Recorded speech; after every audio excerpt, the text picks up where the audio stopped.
علامہ صاحب آپ نے گفتگو کے دوران جیسا کہ حضرت کا شعر کا ذکر کیا آپ نے، تو زندہ ہے واللہ، تو یقیناً اہل سنت کا تو یہ عقیدہ ہے کہ نبی کریم صلی اللہ علیہ وسلم حیات ہیں، اور پھر آپ نے امام کا شعر پڑھا تو زندہ ہے واللہ، یعنی قسم کھا کر امام فرما رہے ہیں۔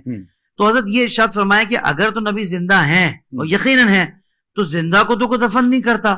لوگ یہ کہتے ہیں کہ بھئی صحابہ نے پھر تدفین کیوں کی نبی کریم صلی اللہ علیہ وسلم کی، یہ ایسی ایسی باتیں ان کے ذہنوں میں آ رہی ہوتی ہیں حضرت۔ پہلے تو ان کے آنا پر مجھے حیرت ہو رہی ہے کہ ایسی باتیں ذہنوں میں آ رہی ہیں وہ بھی اپنے نبی کے لیے، اب آ ہی گئی ہے تو میں چاہوں گا کہ جواب بھی دے کر ان کی تسلی کر دیں۔ میں نے ماشاءاللہ اس لیے کہا کہ حافظ طاہر بھی ماشاءاللہ اتنا ذہین و فتین بندہ ہے کہ یہ بال کی کھال اتارتا ہے۔ اللہ کریم آپ کو جزائے خیر دے۔ یہ بہت اچھا سوال کیا آپ نے، اور دور حاضر کی یہ ضرورت بھی ہے۔ جی مطلب یہ کہ نبی پاک اگر زندہ ہیں تو پھر صحابہ نے دفن کیوں کیا؟ میں نے کہا ساری چھوڑ دیں آپ، شہید زندہ ہوتا ہے؟ کہا بالکل۔ تو میں نے کہا جتنے کائنات میں شہید ہوئے دفن کیا کہ نہیں کیا؟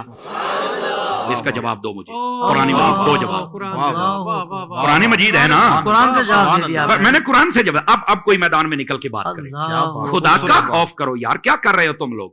یعنی اتنا بغض کہ نبی پاک کے بارے میں یہ سارے سوالات کیے جا رہے، حالانکہ شہید کا رتبہ کم ہے اور نبی کا زیادہ ہے۔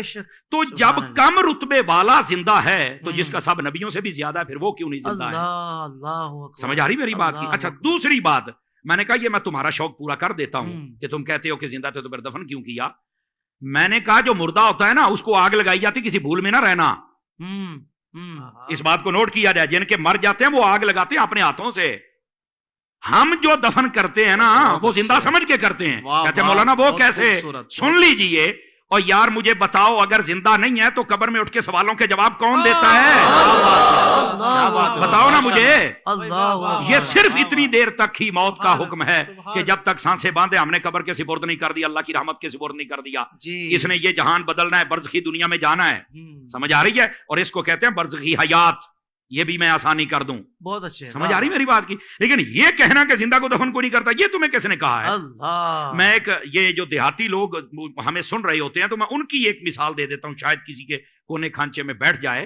اور میں نے کہا یار بتاؤ، دیکھیں جب فصلیں ہمارے ہاں کاشت کی جاتی ہیں نا، مثال کے طور پر مکئی، ہم جب اس کو کاشت کرتے ہیں تو جب اس کا بیج نکالتے ہیں نا تو ہم پہلے اس کی چھانٹی کرتے ہیں، جو دانے خراب ہوتے ہیں ان کو سائڈ پہ کر دیتے ہیں، جو صحیح ہوتے ہیں ان کو سائڈ پہ کر دیتے ہیں۔ خراب دانوں کو ہماری بولی میں کہتے ہیں مرے مرے نے، تو کہتے ہیں مریا نو سٹ دے ہو، انہاں نو پورن دا کی فائدہ ہے؟ آ جڑے چنگے نے انہاں نو پورو، کچھ نکلے گا تے صحیح نا۔ اس کا مطلب ہے اگر یہ دیہاتی لاجک سے بھی دیکھا جائے نا تو زندہ کوئی دفن کیا جاتا ہے، مردے کو کوئی نہیں دفن کرتا ہے۔ سائنس سے لے کر دیہات، اور دیہات سے سائنس نے ہر زاویے سے ہم نے سمجھا دیا۔ دیکھیں نا ہم نے قرآن سے بات شروع کی ہے نا، ہم دائیں بائیں تو جا ہی نہیں سکتے۔ کیا کہنے ہیں۔ اور پھر یہ بھی ایک ویسے بھی بڑی عجیب و غریب، وہاں کیسے زندہ ہر طرف سے بند ہے؟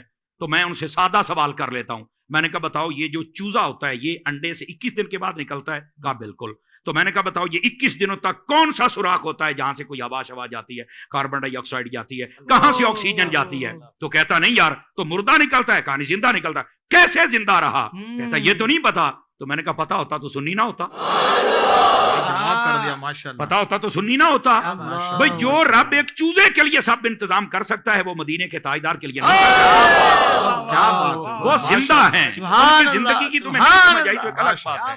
تو زندہ ہے واللہ، تو زندہ ہے واللہ، میرے چشم عالم سے چھپ جانا۔ سبحان اللہ، سبحان اللہ۔